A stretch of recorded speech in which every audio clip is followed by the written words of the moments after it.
നമ്മൾ ഇന്നത്തെ വീഡിയോ ഭയങ്കര ഇമ്പോർട്ടൻ്റ് ആണ്. അപ്പോൾ എന്തുകൊണ്ടാണെന്നല്ലേ, അപ്പോൾ നിങ്ങൾ എന്നോട് ചോദിക്കുന്ന ക്വയറീസും കാര്യങ്ങളും ഡൗട്ടും ഒക്കെ ഉണ്ടാവില്ല, റിക്വസ്റ്റുകളൊക്കെ. ഇതൊക്കെ അനലൈസ് ചെയ്തിട്ട് നിങ്ങൾക്ക് എങ്ങനെ നിങ്ങളെ ഈ ഒരു ഫീൽഡ് അല്ലെങ്കിൽ പെയിൻറ്റ് ചെയ്യണം എന്ന് ആഗ്രഹമുള്ളവർക്ക് നിങ്ങളുടെ ടാലൻറ്റ് എങ്ങനെ നിങ്ങൾക്ക് സ്വയം ഇമ്പ്രൂവ് ചെയ്യാം എന്നാണ്, അല്ലെങ്കിൽ നിങ്ങൾ ചെയ്യുന്ന പെയിൻറ്റിങ്സിനെ എങ്ങനെ കുറച്ചും കൂടി ഭംഗിയാക്കാം, അല്ലെങ്കിൽ റിയലിസ്റ്റിക് ആക്കാം, അല്ലെങ്കിൽ അതിൻ്റെ ടെക്നീക്സ് എങ്ങനെയാണ് സിംപ്ലിഫൈ ചെയ്യാമെന്ന് ആണ് നമ്മൾ ഇന്നത്തെ വീഡിയോയിൽ നോക്കാൻ പോകുന്നത്. അപ്പം നിങ്ങളൊക്കെ ക്വയറീസ് അല്ലെങ്കിൽ ഞാനിപ്പോൾ ഇത്രയും അനലൈസ് ചെയ്തതിൽ എനിക്ക് മനസ്സിലായ കാര്യം ഞാൻ കഴിഞ്ഞ വീഡിയോയിലും പറഞ്ഞു. കളർ മിക്സിങ്ങിൻ്റെ കാര്യം പറഞ്ഞപ്പോൾ ഞാൻ പറഞ്ഞു അത് കളർ മിക്സിങ്ങിൻ്റെ കാര്യം പറഞ്ഞു. ഇന്നിപ്പോൾ പെയിൻറ്റിങ് എങ്ങനെയാണ് സ്റ്റേജസ് ചെയ്യുക എന്നുള്ളതിനെ പറ്റിയിട്ട് അതിൻ്റെ കാര്യങ്ങളാണ് പറയുന്നത്. അപ്പോൾ ഏതൊരു കാര്യം, ഏതൊരു സബ്ജക്റ്റ് എന്തെടുക്കുകയാണെങ്കിലും നമുക്ക് ക്ലിയർ ആൻഡ് ക്രിസ്പായിട്ട് വേണ്ട കാര്യം ബേസിക്സ് ആണ്. അപ്പോൾ നിങ്ങളായിരിക്കും കഴിഞ്ഞ വീഡിയോ തന്നെയാണ് ഈ വീഡിയോയിലും പറയുന്നത്, കഴിഞ്ഞ വീഡിയോയിലെ കാര്യം തന്നെയാണ് ഈ വീഡിയോയിൽ പറയുന്നത്. കഴിഞ്ഞ വീഡിയോയിൽ അതേ കാര്യമല്ല ഈ വീഡിയോ പറയുന്നത്. ഈ വീഡിയോയിൽ നിങ്ങളെ ഡൗട്ട്സ് കുറച്ചും കൂടി നിങ്ങൾക്ക് എങ്ങനെ പെയിൻറ്റിങ് കുറച്ചും കൂടി നല്ല രീതിക്ക് പല സബ്ജക്റ്റുകൾ എടുത്താലും നിങ്ങൾക്ക് എങ്ങനെ ചെയ്തെടുക്കാം എന്നാണ് ഇന്നത്തെ വീഡിയോയിൽ അതാണ് അതിൻ്റെ വേറെ ഒരു ഭാഗം. അതുകൂടിയാണ് ഞാൻ ഇൻക്ലൂഡ് ചെയ്യാൻ പോകുന്നത്. അപ്പം ബേസിക്സ് എന്ന് പറഞ്ഞു. ഇപ്പം നമ്മളൊരു മാത്സ് ക്ലാസ് എടുക്കണം, നമ്മൾ സ്കൂളിൽ മാത്സ് ക്ലാസ് എടുക്കുകയാണെങ്കിൽ ഒരു ടോപ്പിക് എടുക്കുകയാണെങ്കിൽ ആ ടോപ്പിക്ക് എന്താണ് ഡീറ്റെയിൽ ആയിട്ട് നിങ്ങൾക്ക് എക്സ്പ്ലെയിൻ ചെയ്ത് തരും. അത് കഴിഞ്ഞിട്ട് നമുക്ക് എക്സാമിന് ചോദിക്കുക ചിലപ്പം അതേ ക്വസ്റ്റ്യൻ, നമുക്ക് ക്ലാസ് ചെയ്ത അതേ ക്വസ്റ്റ്യൻ ആയിരിക്കില്ല ചോദിക്കുക, വേറെ ഏതെങ്കിലും അതിൻ്റെ മോഡലായിട്ടുള്ള ക്വസ്റ്റ്യൻ ആയിരിക്കും ചോദിക്കുക. ചില സമയത്ത് ആ ക്വസ്റ്റ്യൻ ഏകദേശം അതുപോലെയൊക്കെ ക്വസ്റ്റ്യൻ ചോദിക്കും, പക്ഷെ അതിൻ്റെ ഇടയിൽ അവർ ട്വിസ്റ്റ് ഇടും അല്ലേ. അപ്പം ഇതേപോലെ തന്നെയാണ് നമ്മളെ പെയിന്റിങ്. ഇപ്പം ഇത് ഇങ്ങനെ എക്സാമ്പിൾ വെച്ച് പറയാൻ കാരണം എന്താ വെച്ച് കഴിഞ്ഞാൽ പെയിന്റിങ്ങിനെ പറ്റി ഒരു ഐഡിയ ഇല്ലാത്തവർക്ക് കുറച്ചും കൂടി റിലേറ്റ് ചെയ്യാൻ പറ്റുന്ന ഒരു കാര്യം എന്ന് പറയുന്നത് നമ്മൾ എക്സ്പീരിയൻസ് ചെയ്തൊരു സംഭവമാണ്. അപ്പം അതുകൊണ്ടാണ് നമ്മളെ സ്കൂൾ ലൈഫിൽ ആ ഒരു ചെറിയ സീനൂടെ പറഞ്ഞത്.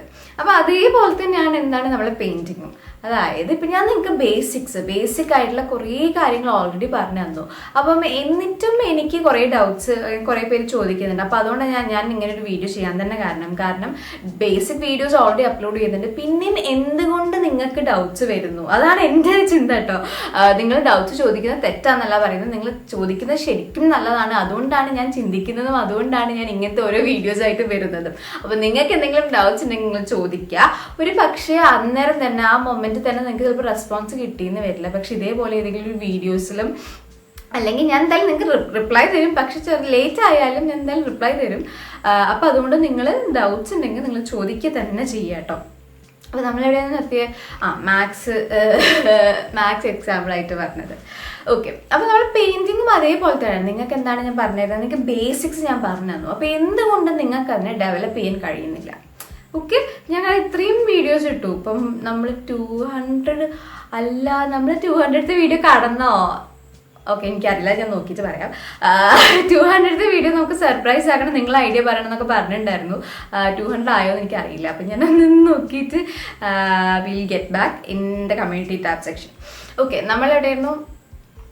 പെയിൻറ്റിങ്ങിൻ്റെ ബേസിക്സ്. അപ്പോൾ നിങ്ങൾക്ക് എന്തുകൊണ്ട് അതിനെ ഡെവലപ്പ് ചെയ്തെടുക്കാൻ കഴിയുന്നില്ല? അതെന്ന് വെച്ച് കഴിഞ്ഞാൽ നിങ്ങളെ ബേസിക്സ് ക്ലിയർ അല്ലാത്തതുകൊണ്ടാണ്. അപ്പോൾ എന്തൊക്കെയാണ് ആ ബേസിക് ഐഡിയാസ് നിങ്ങൾക്ക് വേണ്ടത് എന്ന് ഇന്ന് ഈ വീഡിയോയിൽ ഇൻക്ലൂഡ് ചെയ്യും. അതേപോലെ തന്നെ നോർമലി ഞാൻ പെയിൻറ്റിങ് സെഷൻസ് ഇടുമ്പം അതിന് കുറച്ച് സ്പീഡപ്പ് ആക്കിയിട്ടാണ്. അപ്പോൾ ഞാൻ ചെയ്യുന്ന പേസിൽ ഇട്ട് കഴിഞ്ഞാൽ ഈ 10 മിനിറ്റ്സിലും അല്ലെങ്കിൽ 15 മിനിറ്റ്സിലൊന്നും ആ പെയിൻറ്റിങ് കൊള്ളില്ല. ഓൾമോസ്റ്റ് ചിലപ്പോൾ 3 hours 4 hours അല്ലെങ്കിൽ 6 hours ചിലപ്പോൾ 1 day 2 day എടുക്കുന്ന പെയിൻറ്റിങ്സ് ആയിരിക്കും. അപ്പോൾ അത് ചുരുക്കി ഈ കുറച്ച് മിനിറ്റ്സിലേക്ക് ആക്കുമ്പോൾ ഞാൻ ചെയ്യുന്ന പേസിൽ നിങ്ങൾക്ക് കാണിച്ചു തരാൻ പറ്റില്ല. 1 thing. സെക്കൻഡ് തിങ്, കളർ മിക്സിങ്ങിൻ്റെ ആസ്പെക്റ്റിൽ നിങ്ങൾ എൻ്റെ പാലറ്റ് കണ്ടിട്ടുണ്ടാവും, കുറേ കളറുകൾ ഞാൻ മിക്സ് ചെയ്ത് കൂട്ടി വെച്ചിട്ടുണ്ടാവും. പക്ഷേ അതൊന്നും ഞാൻ ആക്ച്വലി നിങ്ങൾക്ക് എക്സ്പ്ലെയിൻ ചെയ്ത് തരാറില്ല. ഇത് ഞാൻ എൻ്റെ പാസ്റ്റ് വീഡിയോസ് നിങ്ങൾക്ക് ഡെലിവർ ചെയ്ത് തന്നത് ഒന്ന് നോക്കിയപ്പം എനിക്ക് തോന്നിയ കാര്യങ്ങളാണ് കേട്ടോ. ഞാൻ നിങ്ങൾക്ക് പറഞ്ഞു തരാത്തത് എന്തൊക്കെയാണ് എന്ന് നോക്കിയപ്പോൾ ഇതൊന്നും ഞാൻ നിങ്ങൾക്ക് പറഞ്ഞു തരാറില്ല ആക്ച്വലി. നിങ്ങൾക്ക് ഒരു പെയിൻറ്റിങ് ചെയ്തുകൊണ്ടിരിക്കുമ്പോൾ അതിനകത്ത് വരുന്ന മൈന്യൂട്ട് ഡീറ്റെയിൽസിൽ വരുന്ന കളേഴ്സ് ഏതൊക്കെയാണെന്നൊന്നും അല്ലെങ്കിൽ എന്താണ് അതിനകത്ത് മിക്സ് ചെയ്യുന്നത് എന്നുള്ളത് ഞാൻ അങ്ങനെ അങ്ങോട്ട് പറഞ്ഞറിയില്ല. ഒരു വേറൊരു പുതിയ കളർ എടുക്കുകയാണെങ്കിൽ പറയും ഇന്ന കളറാണ് മിക്സ് ചെയ്തത്, അല്ലാണ്ട് ഡീറ്റെയിൽ ആയിരുന്നെങ്കിൽ ഞാൻ പറഞ്ഞു തരാറില്ല. സോ ഐ തോട്ട് ഈ വീഡിയോയിൽ അതും കൂടി ഇൻക്ലൂഡ് ചെയ്ത് തരാമെന്ന്. പിന്നെ എനിക്ക് തോന്നിയിട്ടുള്ളൊരു കാര്യം, ബേസിക്സ് എന്ന് പറഞ്ഞിട്ട് നിങ്ങൾ വെറുതെ കോംപ്ലിക്കേറ്റഡ് ആക്കണ്ട. സംഭവം ഇത്ര ഞാൻ എൻ്റെ എല്ലാ പെയിൻറ്റിങ് ട്യൂട്ടോറിയൽ എല്ലാ സെഷനും എടുത്ത് നോക്കിയപ്പോൾ ശ്രദ്ധിച്ചൊരു കാര്യമാണ് എന്തൊക്കെയാണ് ഞാൻ നിങ്ങൾക്ക് എക്സ്പ്ലെയിൻ ചെയ്ത് തരുന്നത് എന്നുള്ളത്.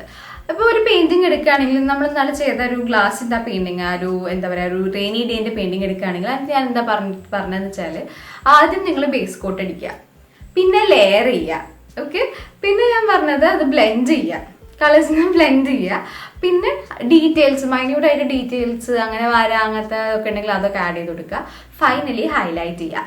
ഈ 5 കാര്യങ്ങളാണ് ഞാൻ ആ പെയിന്റിങ്ങിൽ പറഞ്ഞത്. അത് കഴിഞ്ഞ് നമ്മൾ ആ ബട്ടർഫ്ലൈയും ഫ്ലവറും ചെയ്ത പെയിന്റിങ്ങിൽ ആ പെയിന്റിങ്ങിൽ എന്താ പറഞ്ഞേ, ബേസ് കോട്ട് അടിക്കുക, ലെയർ ചെയ്യുക, ബ്ലെൻഡ് ചെയ്യുക, പിന്നെ എന്തായാലും നമ്മൾ അടുത്ത് ഡീറ്റെയിൽ ചെയ്യുക, ഹൈലൈറ്റ് ചെയ്യുക. 5 കാര്യങ്ങൾ.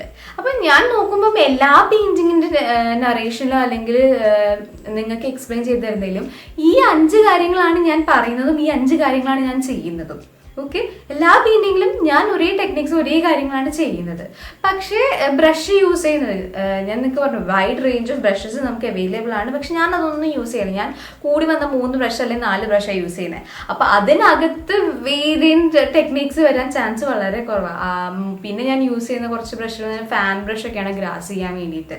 പക്ഷെ ചില സ്ഥലത്ത് ഞാൻ ഫാൻ ബ്രഷ് യൂസ് ചെയ്യില്ല, ഇൻസ്റ്റന്റ് നമ്മൾ ഫ്ലാറ്റ് ബ്രഷ് തന്നെയാണ് ഞാൻ യൂസ് ചെയ്യാറ്. അപ്പം ടെക്നിക്സിൽ അങ്ങനത്തെ വേരിയേഷൻസ് വരുന്നത് നമുക്ക് കുറച്ചും കൂടി സ്പീഡപ്പ് ആക്കാനും അങ്ങനത്തെ കാര്യങ്ങളാണ്. അത് നിങ്ങൾക്ക് ഗ്രാജുവലി എന്താ ഒരു ലെവൽ ഒരു സ്റ്റേജ് കഴിഞ്ഞിട്ട് നിങ്ങൾക്ക് ഡെവലപ്പ് ചെയ്തെടുക്കാവുന്നതേ ഉള്ളൂ. പക്ഷെ ആ ഡെവലപ്പ് ചെയ്യേണ്ട പൊസിഷൻ വരെ നിങ്ങൾ എത്തണം. ആദ്യം നിങ്ങൾക്ക് ബേസിക് ആയിട്ടുള്ള നമുക്ക് ബേസിക് ലിമിറ്റഡ് റിസോഴ്സ് വെച്ചിട്ട് എങ്ങനെ നന്നായി പെയിന്റ് ചെയ്യാന്ന് പഠിച്ചു കഴിഞ്ഞു കഴിഞ്ഞാൽ നമുക്ക് എത്ര എക്സ്ട്രാ റിസോഴ്സ് ഉണ്ടെങ്കിലും നമുക്ക് അടിപൊളി ചെയ്യാൻ പറ്റും. ഞാൻ പറയുന്നത് നിങ്ങൾക്ക് എന്താണെന്ന് മനസ്സിലാവുമെന്ന് ഞാൻ വിചാരിക്കുന്നു.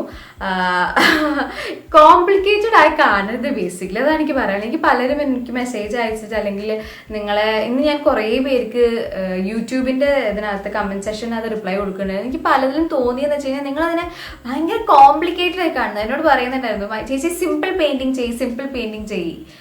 ഞാൻ ആലോചിച്ച് നോക്കുമ്പം എല്ലാ പെയിന്റിങ്ങും സിമ്പിളാണ്. ഏതാണ് സിമ്പിൾ അല്ലാത്തത്? ഏതൊരു പെയിന്റിങ് ചെയ്യുമ്പോൾ ഞാൻ നേരത്തെ പറഞ്ഞ 5 ടെക്നിക്സ് ആണ് യൂസ് ചെയ്യുന്നത്. പിന്നെ ടൈം എടുക്കുന്നത്, അത് പെയിന്റിങ്ങിന്റെ സൈസ്, പിന്നെ നമ്മൾ റിയലിസ്റ്റിക് ആണോ ചെയ്യുന്നത്, അബ്സ്ട്രാക്ട് ആണോ ചെയ്യുന്നത്, അതൊക്കെ ബേസ് ചെയ്തിരിക്കും നമ്മൾ എത്ര ടൈം എടുത്തിട്ടാണ് ചെയ്യുന്നത് എന്നുള്ളത്. അപ്പം സിമ്പിൾ എന്ന് നോക്കുമ്പം എല്ലാ പെയിന്റിങ്ങും സിമ്പിളാണ്. കാരണം നമ്മൾ ഈ 5 ടെക്നിക്സും ഒരേ ബ്രഷുമാണ് നമ്മൾ യൂസ് ചെയ്യുന്നത്. ഓക്കെ, അപ്പം നിങ്ങൾ ഭയങ്കര കോംപ്ലിക്കേറ്റഡ് ആയിട്ട് എടുക്കുകയേ വേണ്ട. പെയിന്റിങ് ഭയങ്കര എളുപ്പമാണ്. നിങ്ങളൊക്കെ ടാലന്റഡ് ആണ്. ഇപ്പോൾ ഓൾമോസ്റ്റ് ഈ വീഡിയോ കാണുന്നവരൊക്കെ ആർട്ടിസ്റ്റ് അല്ലെങ്കിൽ ചെയ്യുന്ന ആൾക്കാരായിരിക്കും. അറ്റ്ലീസ്റ്റ് ഒരു പെൻസിലോടെ ഒരു ലൈൻ വരയ്ക്കുന്ന ആൾക്കാർ അല്ലെങ്കിൽ വരയ്ക്കണം എന്ന ആഗ്രഹമുള്ളവരായിരിക്കും. അപ്പം നിങ്ങൾ എന്തായാലും നിങ്ങൾ അറിഞ്ഞിരിക്കേണ്ട അല്ലെങ്കിൽ മനസ്സിലാക്കുന്ന കാര്യം എന്താ വെച്ച് കഴിഞ്ഞാൽ നിങ്ങളെല്ലാവരും ടാലന്റഡ് ആണ്. നിങ്ങൾക്ക് ഡിറ്റർമിനേഷൻ ഉണ്ടെന്നുണ്ടെങ്കിൽ ചെയ്യാൻ പറ്റും, ഡെഫിനറ്റ്ലി പറ്റും. ഓക്കെ, അപ്പോൾ എന്നോട് പലരും ചോദിക്കുന്നുണ്ടായിരുന്നു ഈ സീസ്കേപ്പ് സീൻ്റെ ചെയ്യ് അല്ലെങ്കിൽ മൗണ്ടെയിൻ്റെ ചെയ്യുന്നൊക്കെ. ഇപ്പം ഞാൻ ഈ മൗണ്ടെയിൻ്റെ ഞാൻ ഒരു സ്കൈൻ്റെ ഒരു 4 സെഷൻ സ്കൈ പെയിൻറ്റിങ് ചെയ്തിട്ടുണ്ടായിരുന്നു. പല ടൈപ്പ് ഓഫ് സ്കൈ എന്ന് പറഞ്ഞിട്ട് പ്ലെയിൻ സ്കൈ, ക്ലൗഡ്സ്ലെ sky, night sky and sunset എന്ന് പറഞ്ഞിട്ട്. പക്ഷേ ഇതൊക്കെ നിങ്ങൾ ചെയ്തിട്ട് ചിലർ നല്ല അടിപൊളി ചെയ്തിട്ടുണ്ട്. പക്ഷെ ചിലർ റിസൾട്ട്സ് അവർ വിചാരിച്ചതുപോലെ ആവുന്നില്ല. അതിന് എന്തുകൊണ്ട് എന്നുള്ളൊരു ചോദ്യം എനിക്കും വന്നു. അപ്പോൾ എന്തുകൊണ്ട് എന്ന് പറഞ്ഞു കഴിഞ്ഞാൽ ഇത്രയും ബേസിക് ആയിട്ട് കാര്യങ്ങൾ എക്സ്പ്ലെയിൻ ചെയ്ത് നിങ്ങൾക്ക് മനസ്സിലാവാത്തത് എന്തുകൊണ്ട് എന്നുള്ള ഒരു ചിന്ത എനിക്ക് വന്നതിനെ കൊണ്ട് അല്ലെങ്കിൽ ഞാൻ അത് ചിന്തിച്ചതിനെ കൊണ്ടാണ് ഇങ്ങനൊരു വീഡിയോ ഇന്ന് അപ്ലോഡ് ചെയ്യുന്നത്. അപ്പം ഇതിനകത്ത് ഞാൻ നോർമലി പെയിൻറ്റിങ് ചെയ്യുമ്പം മിസ് ഔട്ട് ചെയ്യുന്ന അല്ലെങ്കിൽ അത് മനപ്പുറം കാണിക്കാതിരിക്കുന്നല്ല, ടൈമിൻ്റെ ഒരു ലിമിറ്റേഷൻ കൊണ്ട്. ഇപ്പം നമ്മൾ നോർമൽ വീഡിയോ 10 മിനിറ്റ്സ് അല്ലെങ്കിൽ കൂടി 15-17 മിനിറ്റ്സ് ഉണ്ടാവുള്ളൂ. ആ ഒരു ലിമിറ്റേഷൻ കൊണ്ട് ചുരുക്കി കംപ്രസ് ചെയ്തിട്ടാണ് ഞാൻ നിങ്ങളിലേക്ക് വീഡിയോസ് എത്തിക്കുന്നത്. അപ്പം അതുകൊണ്ട് നിങ്ങൾ മിസ്സായി പോകുന്ന കുറച്ച് ഇമ്പോർട്ടൻറ്റ് സെഷൻസ് ഉണ്ട് പെയിൻറ്റിങ്ങിനകത്ത്. അത് ഉൾപ്പെടുത്തിയാണ് നമ്മൾ ഇന്നത്തെ ബാക്കി സെഷൻ കണ്ടിന്യൂ ചെയ്യാൻ പോകുന്നത്. ഓക്കെ, അപ്പോൾ അത് നമ്മൾ കഴിഞ്ഞ വീടിൻ്റെ സെറ്റപ്പിൻ്റെ ബാക്കി ഞാൻ ചെയ്യുകയാണ് കേട്ടോ. അപ്പോൾ ഇതിനകത്ത് ഞാൻ ആദ്യം വൈറ്റും സാപ്പ് ഗ്രീൻ കളറാണ് എടുത്ത് വെച്ചിരിക്കുന്നത്. ആ സാപ്പ് ഗ്രീനിൻ്റെ കൂടെ കുറച്ച് വൈറ്റാണ് ആഡ് ചെയ്തിട്ടുള്ളത്. വെള്ളം ജസ്റ്റ് ആ ബ്രഷ് കഴുകി തുടച്ച ആ വെള്ളമുള്ളൂ, എക്സ്ട്രാ വെള്ളമൊന്നും ആഡ് ചെയ്തിട്ടില്ല. അപ്പോൾ നിങ്ങൾക്ക് ആ ഫോട്ടോയിൽ കാണാം അതിൻ്റെ ആ ഒരു തണ്ടില്ലേ, അത് ആ ഒരു കുറച്ച് സാപ്പ് ഗ്രീനിൻ്റെ കൂടെ വൈറ്റ് കൂടിയൊരു കളറാണ്. അത് അപ്ലൈ ചെയ്തു. താഴോട്ടേക്കുള്ള ലീഫ് കുറച്ചും കൂടി ലൈറ്റ് കളറാണ്. അപ്പോൾ സാപ്പ് ഗ്രീനിൻ്റെ കൂടെ ആ വൈറ്റ് മിക്സ് ചെയ്തതിൽ എനിക്കത് അടിച്ചു തുടങ്ങിയപ്പോൾ തോന്നി കുറച്ചും കൂടി യെല്ലോ വേണം തോന്നി. അപ്പോൾ ഞാൻ കുറച്ച് ലെമൺ യെല്ലോ ആഡ് ചെയ്ത് കൊടുക്കുകയാണ്. വളരെ കുറച്ചാണ് ഇതൊക്കെ ആഡ് ചെയ്ത് കൊടുക്കുന്നത്. അത് നിങ്ങൾ അറ്റ്ലീസ്റ്റ് വിഷ്വലി നോക്കുമ്പോൾ കണ്ടിട്ട് മനസ്സിലാക്കണം എത്രയായിരിക്കും അത് വരേണ്ടത്. ഒരുപാടായി പോയിട്ടുണ്ടെങ്കിൽ ജസ്റ്റ് ഒന്നുമില്ല, കുറച്ചും കൂടി സാപ്പ് ഗ്രീൻ കൂട്ടിയിട്ട് അപ്ലൈ ചെയ്ത് കൊടുത്താൽ മതി. ആ സ്ട്രോബെറീൻ്റെ ഞാൻ കഴിഞ്ഞ വീഡിയോ പറഞ്ഞത് നല്ല ക്ലിയർ ആണ് ഫോട്ടോ. ആക്ച്വലി വീഡിയോയിൽ ഒന്നാമത് ഗ്ലോസി പ്രിൻ്റുള്ള പേപ്പറാണ്. അപ്പോൾ അത് വീഡിയോയിലും കൂടി വരുമ്പോൾ കുറച്ച് ഡീറ്റെയിൽസ് വീഡിയോയിൽ അത്ര ക്ലിയർ ആയി കാണുന്നില്ല. അപ്പോൾ നിങ്ങൾക്ക് കുറച്ചും കൂടി സൂംഡ് ആയിട്ട് കാണിച്ചു തരാം. ഇപ്പം കണ്ടില്ലേ? അപ്പോൾ അത് വെച്ചിട്ട് ഞാൻ നേരത്തെ 5 സ്റ്റേജസ് എന്ന് പറഞ്ഞാൽ അതിൽ ആദ്യത്തെ സ്റ്റേജ് ബേസ് കോട്ടാണ്. അപ്പോൾ ഞാൻ ബേസ് കോട്ട് കൊടുക്കുന്നുണ്ട്. ബേസ് കോട്ടിൻ്റെ കൂടെ തന്നെ ഞാൻ അതിനെ ഷെയ്ഡ്സ് വെച്ചിട്ട് ഡിഫറൻഷ്യേറ്റ് ചെയ്യുന്നുണ്ട്. ഇപ്പം നിങ്ങൾക്ക് കാണുന്നുണ്ടാവും. ഇപ്പം നിങ്ങൾക്ക് കാണുന്നുണ്ടാവും ആ ഒരു കുറച്ച് ചില സ്ഥലത്ത് ഡാർക്കും കുറച്ച് ചില സ്ഥലത്ത് ലൈറ്റും അല്ലേ വന്നത്. ലൈറ്റ് വന്നത് നമ്മൾ യെല്ലോ വൈറ്റ് സാപ്പ് ഗ്രീൻ മിക്സും, ഡാർക്ക് വന്നത് സാപ്പ് ഗ്രീൻ തന്നെ ഉള്ളൂ. അതിനകത്ത് വേറെ കളറൊന്നും ആഡ് ചെയ്തിട്ടില്ല. ആസ് ഓഫ് നൗ നമുക്ക് കുറച്ചും കൂടി ഡാർക്ക് ആക്കണം. അത് ഞാൻ എന്താണ് മിക്സ് ചെയ്യേണ്ടതെന്ന് പറഞ്ഞുതരാം. എന്നിട്ട് ഇങ്ങനെ ആ ഫോട്ടോ നമുക്ക് ഉള്ള റെഫറൻസ് അനുസരിച്ചിട്ട് ഇത് ഞാൻ ഡിവൈഡ് ചെയ്യാണ്. റെഫറൻസും എൻ്റെ സ്കെച്ചും തമ്മിൽ ഡിഫറൻസ് ഉണ്ട്. ഞാൻ ഗ്രിഡൊന്നും ഇട്ട് വരച്ചല്ല, ഫ്രീ ഹാൻഡായിട്ട് റഫായിട്ട് വരച്ച സ്കെച്ചാണ്. അപ്പം അതിന് അതിൻ്റേതായ ഡിഫറൻസുകൾ ഉണ്ടാവും. അധികം ടൈം എടുക്കണം. നമ്മൾ സ്പീഡ് സ്കെച്ച് ചെയ്യില്ല, അതുപോലെ സ്കെച്ച് ചെയ്ത് വെച്ചതാണ്. നിങ്ങൾക്ക് ക്രിസ്പായിട്ട് ഇതുപോലെ തന്നെ വേണമെന്നുണ്ടെങ്കിൽ മാക്സിമം നിങ്ങൾ ഗ്രിഡ് ഇട്ട് ചെയ്യുക. അപ്പം നിങ്ങൾക്ക് കുറച്ചും കൂടി ക്രിസ്പായിട്ടുള്ള അല്ലെങ്കിൽ നല്ല ഷാർപ്പായിട്ടുള്ള സ്കെച്ച് കിട്ടുന്നതാണ്. ഓക്കെ, ഇതിപ്പോൾ ഞാൻ ജസ്റ്റ് റഫായിട്ട് ചെയ്തിട്ട് അതിനുള്ള കളറിനെയാണ് ഞാൻ ഉൾക്കൊള്ളാൻ ശ്രമിക്കുന്നത്. കാരണം അതാണ് നിങ്ങൾക്ക് കൺവേ ചെയ്യേണ്ടത്. ഇനി നമുക്ക് ഡാർക്ക് ആക്കണം. അപ്പോൾ ഡാർക്ക് ആക്കാൻ വേണ്ടിയിട്ട് ഞാൻ സാപ്ലിക്കിൻ്റെ കൂടെ കുറച്ച് റെഡാണ്, ക്രിംസൺ റെഡാണ് ഇപ്പോൾ മിക്സ് ചെയ്തത്. ആ പാലറ്റിൽ നല്ല ഡാർക്കായി നിൽക്കുന്നില്ലേ, ക്രിംസൺ റെഡാണ് മിക്സ് ചെയ്തത്. അപ്പോൾ എനിക്ക് തോന്നുന്നു കുറച്ചും കൂടി റെഡായി പോയിരുന്നു. പക്ഷേ നമ്മുടെ ഫോട്ടോയിൽ കുറച്ചും കൂടി ഒരു കൂൾനെസ് തോന്നുന്നുണ്ട് ചെറുതായിട്ട് ലീഫിൽ. അപ്പോൾ അതുകൊണ്ട് കുറച്ചൊരു ബ്ലൂ കൂടി നമ്മൾ ഇതിനകത്തേക്ക് ആഡ് ചെയ്ത് കൊടുക്കണം. ഓക്കെ, അത് ഇപ്പം ഞാൻ ആഡ് ചെയ്യും. കണ്ടോ, നമ്മൾ ആഡ് ചെയ്തിട്ട് കണ്ടോ അതിനകത്ത് കുറച്ചും കൂടി ഡാർക്ക് ആയില്ല ആ കളർ. നേരത്തെ റെഡ് ഇതല്ലല്ലോ. അപ്പോൾ കുറച്ചും കൂടി എന്താണ് ആഡ് ചെയ്തത്, നമ്മൾ സാപ്ലിൻ്റെ കൂടെ റെഡ്, ക്രിംസൺ റെഡും പ്രഷ്യൻ ബ്ലൂ ആണ് ആഡ് ചെയ്ത് കൊടുത്തത്. അപ്പോൾ കളർ കുറച്ച് ഡാർക്കായി. അപ്പോൾ ഇങ്ങനെയാണ് നമ്മൾ ഡാർക്ക് വാല്യൂസ് അല്ലെങ്കിൽ ആ ഒരു ഇതിലേക്ക് കിട്ടുന്നത്, നമ്മളൊരു കളറിനെ ഡാർക്ക് ആക്കിയത്. ഇനി അതൊക്കെ നമുക്ക് ആ ഫോട്ടോ നോക്കിയിട്ട് എവിടേക്കാണ് ഡാർക്ക് വരുന്നതെന്ന് നോക്കുക, അതൊക്കെ ആഡ് ചെയ്ത് കൊടുക്കുക. ഇത് നമ്മൾ എന്താണ് ചെയ്യുന്നത്, ലെയർ ചെയ്യാണ്. നമ്മൾ ബേസ് അടിച്ച ശേഷം നമ്മൾ അടുത്തത് ലെയർ ചെയ്യാണ്. അപ്പോൾ ജസ്റ്റ് ഇത് അവിടെ ഇവിടെ ഇങ്ങനെ അപ്ലൈ ചെയ്ത് കൊടുത്തിട്ടുള്ളൂ, ഒന്നും ബ്ലെൻഡ് ചെയ്തിട്ടില്ല. അപ്പോൾ ശരിക്കും നിങ്ങൾക്ക് അടുത്ത് നോക്കുകയാണെന്നുണ്ടെങ്കിൽ ലെഫ്റ്റ് സൈഡിൽ അതൊന്നും ശരിക്കും ബ്ലെൻഡഡ് അല്ലല്ലോ, ഒരു പാച്ച് വന്ന പോലെയല്ലേ ഉള്ളത്.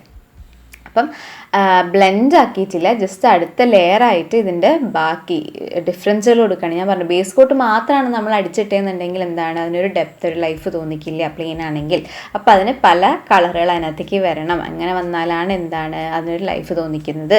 ഓക്കെ, ഇതിന് വേണ്ടിയിട്ടാണ് നമ്മൾ എന്താണ് പല ലെയർ ചെയ്യുന്നത്. ഇനിയിപ്പം നമ്മൾ എന്താണ് ചെയ്യുന്നത്, ബ്ലെൻഡ് ചെയ്യാൻ പോവാണ്. കാരണം നേരത്തെ പാച്ച് പോലത്തെ അല്ല വേണ്ടത്, നമുക്ക് അതിനകത്ത് കുറച്ചൊരു നമ്മളെ റെഫറൻസ് പ്രകാരം ചില സ്ഥലത്ത് ലൈറ്റും ചില സ്ഥലത്ത് ഡാർക്കും ആയിട്ടൊക്കെയാണ് ആ ലീഫിൻ്റെ മുകളിൽ വരുന്നത്.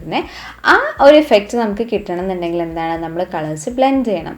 അപ്പോൾ ഞാനിത് ബ്ലെൻഡ് ചെയ്യുന്ന പ്രോസസ്സിൽ ആദ്യം ലൈറ്റാണ് കൊടുത്തത്. ഇപ്പോൾ ബ്ലെൻഡിങ് എന്താണ് ഞാൻ വീണ്ടും പറഞ്ഞാൽ മിക്ക ബ്ലെൻഡിങ്ങിന് പറയുമ്പോൾ ഞാൻ പറയാറുണ്ട്. ബേസിക്കായിട്ട് ഡീറ്റെയിൽ ആയിട്ട് ബ്ലെൻഡിങ്ങിൻ്റെ വീഡിയോ ഓൾറെഡി നിങ്ങൾക്ക് അപ്ലോഡ് ചെയ്തതിൻ്റെ ബസ്സിൽ ഞാൻ വീണ്ടും റിപ്പീറ്റ് ചെയ്യാണ്. ബ്ലെൻഡ് ചെയ്യുമ്പം നമുക്ക് 2 കളറും എന്താണ് വെറ്റായിട്ട് വേണം. അതിന് വേണ്ടിയിട്ടാണ് ഞാൻ നേരത്തെ ലൈറ്റ് കളറും ലൈറ്റ് കളർ ഫുൾ അടിച്ചതിന് ശേഷമാണ് ഞാൻ ഡാർക്ക് അപ്ലൈ ചെയ്ത് കൊടുത്തത്. ഓക്കെ, അപ്പോൾ ബ്ലെൻഡ് ചെയ്യണമെങ്കിൽ എന്താണ് 2 കളറും വെറ്റായിട്ട് വേണം, എന്നാലേ നമുക്ക് ബ്ലെൻഡ് ചെയ്യാൻ പറ്റുള്ളൂ.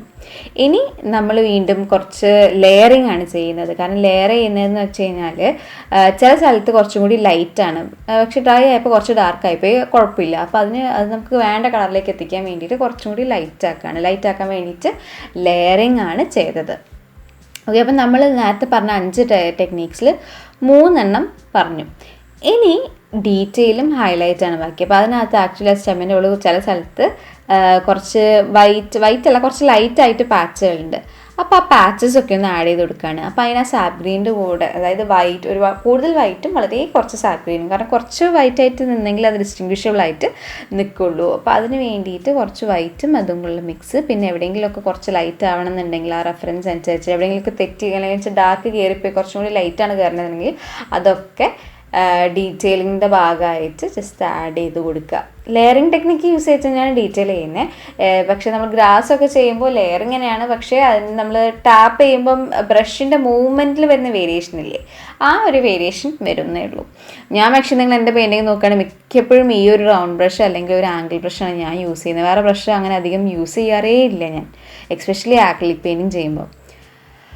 ഓക്കെ, അപ്പോൾ നമ്മളെ പെയിൻറ്റിങ് ഓൾമോസ്റ്റ് ചില സ്ഥലത്ത് അതിനകത്ത് ആക്ച്വലി കുറച്ച് റെഡ്, നമ്മൾ ചില ഈ സാപ്പ് ഗ്രീനിൻ്റെ മുകളിൽ ചെറുതായിട്ട് ഈ സാപ്പ് ഗ്രീനും വൈറ്റും വളരെ കുറച്ച് റെഡും ഉള്ളൊരു മിക്സ് വെച്ചിട്ട് വേണം ചില സ്ഥലത്ത് ശരിക്കും റെഫറൻസിൽ വരുന്നുണ്ട്. അപ്പോൾ അത് ആഡ് ചെയ്ത് കൊടുക്കുക. ഇതൊക്കെ നമുക്ക് ലെയറിങ് ആയിട്ട് ചെയ്യാം. പിന്നെ വരെ ഹൈലൈറ്റാണ്. ഹൈലൈറ്റ് ആ ഒരു ഫോട്ടോയിൽ ആ സ്ട്രോബെറീൻ്റെ റെഡ് ഭാഗത്താണ് കൂടുതലുള്ളത്, ഗ്രീൻ ഭാഗത്ത് വളരെ കുറവാണ്. അപ്പോൾ അതുകൊണ്ട് വൈറ്റായിട്ട് അവിടെ ആഡ് ചെയ്യാനില്ല. പക്ഷേ എനിക്ക് അടുത്ത് വെച്ച് നോക്കുമ്പോൾ ചില സ്ഥലത്ത് ലൈറ്റായിട്ട് വരേണ്ടതുണ്ട്, അത് ആഡ് ചെയ്ത് കൊടുക്കുക. അപ്പോൾ ഇതാണ് ബേസിക്കായിട്ട്, ഭയങ്കര ബേസിക്കായിട്ട് ഒരു ഇത് ചെയ്യുന്നത്. അപ്പോൾ നിങ്ങൾ പലരും എന്നോട് ചോദിച്ചിട്ടുണ്ട് സീസ്കേപ്പ് ചെയ്യ്, മൗണ്ടെയിൻ ചെയ്യ്. പക്ഷെ ഞാൻ ഇതൊക്കെ ചെയ്യാം, എനിക്ക് ചെയ്ത് തരുന്നതിന് പ്രശ്നമില്ല. പക്ഷേ ചെയ്യുമ്പോൾ ഞാനിങ്ങനെ ആലോചിക്കുന്നത് വെച്ചാൽ എങ്ങനെയാണ് ഞാൻ നറേറ്റ് ചെയ്യുക. നറേറ്റ് ചെയ്യുമ്പോൾ എല്ലാ പെയിൻറ്റിങ്ങിനും ഒരേ കാര്യമാണ് നറേറ്റ് ചെയ്യുന്നത്. ജസ്റ്റ് ഇതിനകത്ത് എന്താണ് ചേഞ്ച് വരുന്നത്, കളേഴ്സും കളർ മിക്സിങ്, കളേഴ്സാണ് ചേഞ്ച് വരുന്നത്. അല്ലാണ്ട് ടെക്നീക്സിലൊന്നും വലിയ ചേഞ്ച് വരുന്നില്ല. നമ്മളെല്ലാത്തിനും നേരത്തെ പറഞ്ഞ 5 കാര്യങ്ങൾ തന്നെയാണ് ചെയ്യുന്നത്. നിങ്ങളെല്ലാം ബുക്കും പേപ്പറും നിങ്ങൾ അങ്ങനെ നോട്ട് ചെയ്ത് വെക്കുന്ന ആൾക്കാരാണെങ്കിൽ നിങ്ങൾ ഈ 5 പോയിന്റ് എഴുതിയെടുക്കുക. ഈ 5 കാര്യങ്ങളാണ് നമ്മൾ എല്ലാ പെയിൻറ്റിങ്ങിനും യൂസ് ചെയ്യുന്നത്. അപ്പോൾ ഈ ഒരു കോൺസെപ്റ്റ് വെച്ചിട്ട് നിങ്ങൾ ചെയ്ത് നോക്കുക. ഇനീഷ്യലി ചിലപ്പം സ്ട്രൈക്കായി വരാൻ ടൈം എടുക്കും, ബട്ട് സ്റ്റിൽ നിങ്ങൾ ഇത് ട്രൈ ചെയ്ത് നോക്കുക. ഈ 5 കാര്യങ്ങളുള്ളൂ, ഇതിനെ കോംപ്ലിക്കേറ്റഡ് ആയിട്ടേ നിങ്ങൾ എടുക്കേണ്ട, നിങ്ങൾ ട്രൈ ചെയ്ത് നോക്കുക. ഓക്കെ, അപ്പോൾ ഇന്നത്തെ വീഡിയോ ഞാൻ വിചാരിച്ച പോലെ നിങ്ങൾക്ക് യൂസ്ഫുൾ ആയി എന്ന് ഞാൻ വിചാരിക്കുന്നു. ആൻഡ് നിങ്ങൾക്ക് എന്തെങ്കിലും ഡൗട്ട്സ് ഉണ്ടെങ്കിൽ താഴെ കമൻറ്റ് ചെയ്യുക. എൻ്റെ ഇൻസ്റ്റാഗ്രാമിൽ മെസ്സേജ് ചെയ്തവർക്ക് ഞാൻ ഇപ്പോഴും റിപ്ലൈ കൊടുത്തിട്ടില്ല, ഞാൻ റിപ്ലൈ തരുന്നതായിരിക്കും. ഡോണ്ട് വറി, ഞാൻ എല്ലാവർക്കും റിപ്ലൈ തരുന്നതായിരിക്കും. അപ്പം ഇനി അടുത്ത വീഡിയോ മോസ്റ്റ്ലി ഞാൻ സ്ട്രോബെറിനെ കംപ്ലീറ്റ് ചെയ്തിട്ടൊരു വീഡിയോ ആയിട്ട് വരുന്നതായിരിക്കും. അപ്പോൾ അടുത്ത വീഡിയോ കാണുമ്പോഴേക്കും ബൈ.